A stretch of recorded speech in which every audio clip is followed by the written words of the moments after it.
Hey, AP Statistics, welcome to the second section of 12.1.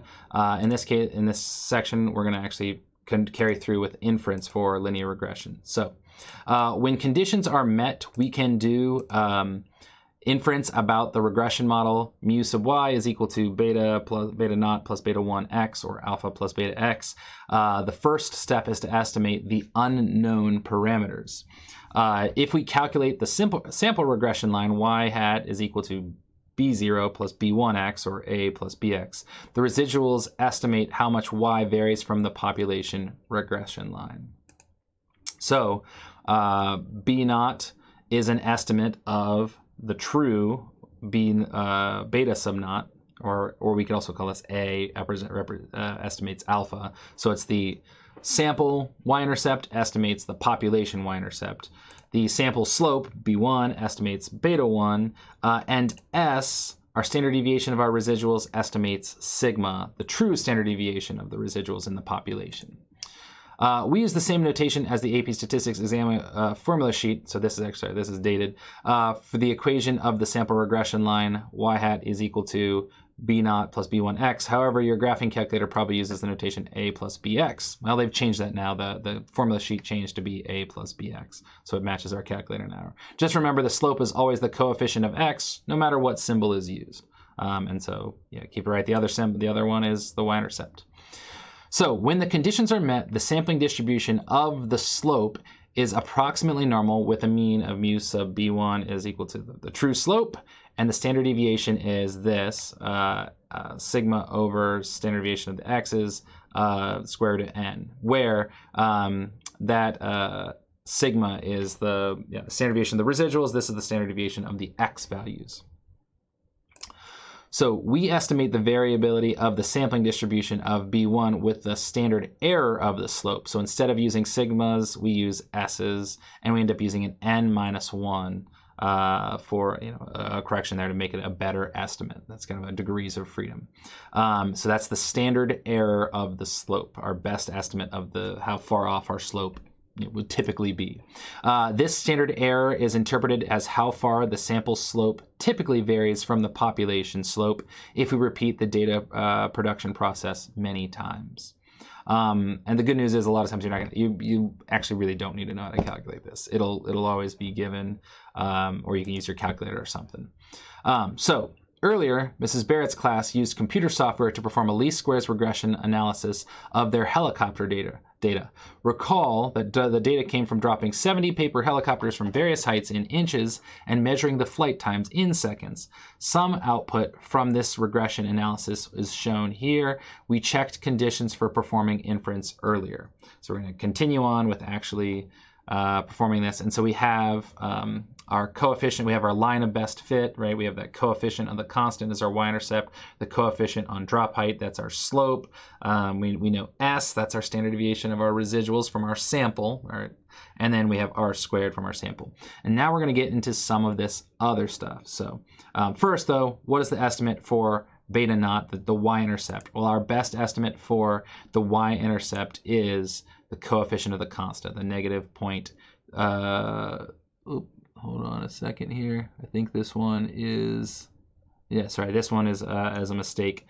The computer output that they have here is a mistake, but this is where it would be, the coefficient of the constant. But that is the actual. This is the actual right value. They have the wrong image here.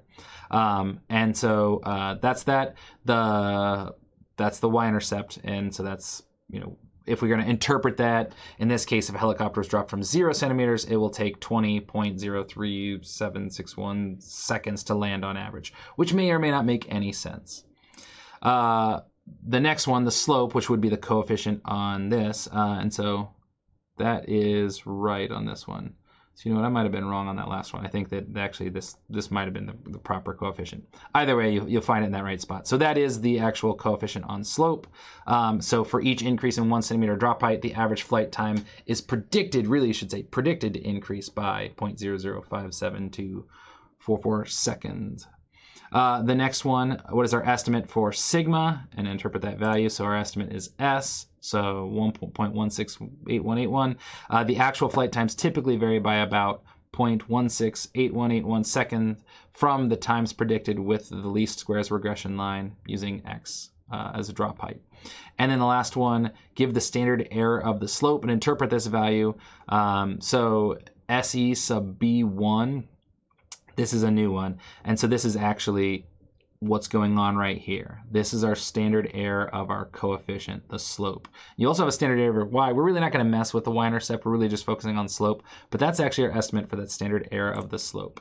And so that, and you would get it by doing this over the square root of x times square root of n minus 1. But they give it to us in the computer output. So if we repeated the random assignment many times, the slope of the sample regression line would typically vary by about that amount from the slope of the true regression line for predicting flight time from drop height. And so we can use that to perform basically a confidence interval or a significance test. So here's the confidence interval. We're going to use a statistic, same format, statistic plus or minus critical value times standard deviation of statistic. So in this case, our statistic is our sample slope, our critical value. We actually are going to end up going to t because of the standard error usage.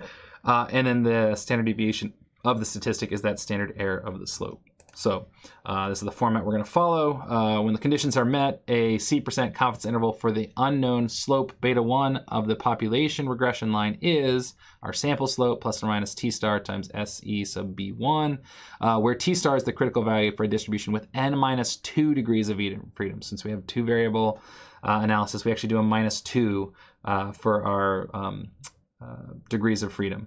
And C% of the area between negative t star and positive t star. So you can figure out what that t star is based on that. Caution, the values of t given in the computer regression output are not the critical values for a confidence interval. So you will see in those computer output, you'll see some t values. Those are for the test, not the confidence interval. All right, example problem for constructing a confidence interval for the slope.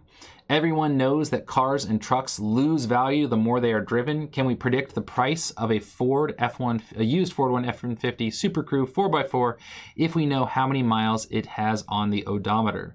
A random sample of 16 used Ford F-150 Super Crew 4x4s was selected from among those listed for sale on autotrader.com. The number of miles driven and price in dollars were recorded for each of the trucks. Here are the data. And so we have how many miles are driven and the price for those.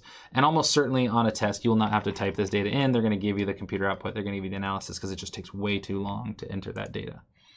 So they've given us all the stuff. And so we are going to construct and interpret a 90% confidence interval based on what we've got here. So the first thing that we're going to do, and so we got our plot of our residuals, we've got our actual linear regression, looks linear, we've got our residual plot, things are looking pretty good there, we'll come back and reference those. And then we've got our computer output that we can reference those, some things in from as well, some sample slopes and some standard errors and things like that. So first step is state. We are going to construct a 90% confidence interval for beta 1, the slope of the population regression line, relating y, the price, to miles driven for used Ford F-150 Super Crew 4x4s listed for sale on autotrader.com. So the true relationship between those. And we really can just refer to autotrader.com because that's where we got our sample from. So our plan step, this is a t interval for the slope, or linear regression t interval. We'll see this sometimes. The scatter plot shows a clear linear pattern. So if we look back at that scatter plot, it showed that. Also, the residual plot shows no leftover curved. The independent condition, so we'll assume that 16 is less than 10% of all Ford F-150 Super Crew 4x4s listed on AutoTrader. And then the normal condition, there was no stronger skewness or outliers in the histogram of the residuals. So let's go back and take a peek at some of those graphs just to reference what we're saying here. So looked linear, no curve to the residuals. This, we're not saying that looks normal, but it definitely doesn't have any strong skew or outliers. So that's good enough. And then the other thing we're going to reference here is that they're not spreading. There's no spreading to our residuals. It seems fairly constant for that constant standard deviation. So going back through linear, equal standard deviation, the scatter of points around the residual equals 0 line appears to be about the same for all x values. And then this was a random sample of 16 Ford F-150s. So then to do this, we're going to use a degrees of freedom of 16 minus 2, so 14. And then the t star that we're going to get for that, if you do inverse t of 0.05 for this one and type in 14 degrees of freedom, you'll get that. So that goes into here. That's our t star. Our sample slope was the negative, right here. Our sample slope was the negative 0.16292. And then this right here, this is the standard error of the slope that we use, the 0.03096. So that's what you see in that do for calculating these values. So 0.03096 is our standard error, and then our sample slope. And so we get our sample slope plus or minus our margin of error gives us our confidence interval. So we're pretty sure the slope is between those two numbers. And so if we're going to interpret that, we are 90% confident that the interval from negative 0.2174 to negative 0.1084 captures the slope of the population regression line relating y equals price to x miles driven for used Ford F-150 Super Crew 4x4s listed for sale on autotrader.com.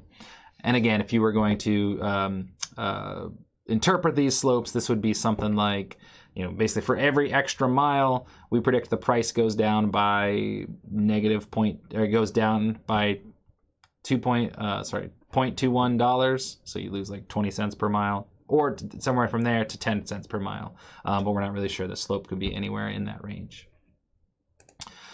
You can do this in your calculator. So you actually just type the data. You type the data in L1 and L2. Choose a confidence level. This is actually really easy if you do type the data in.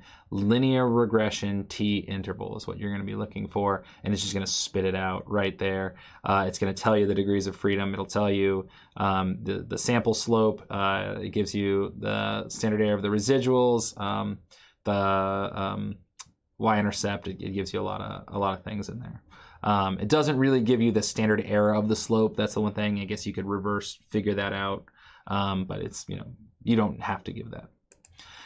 Exam tip: when you see a list of data values on an exam question, wait a moment before typing the data into your calculator. Read the question through first. Often information is provided that makes it unnecessary for you to enter the data at all.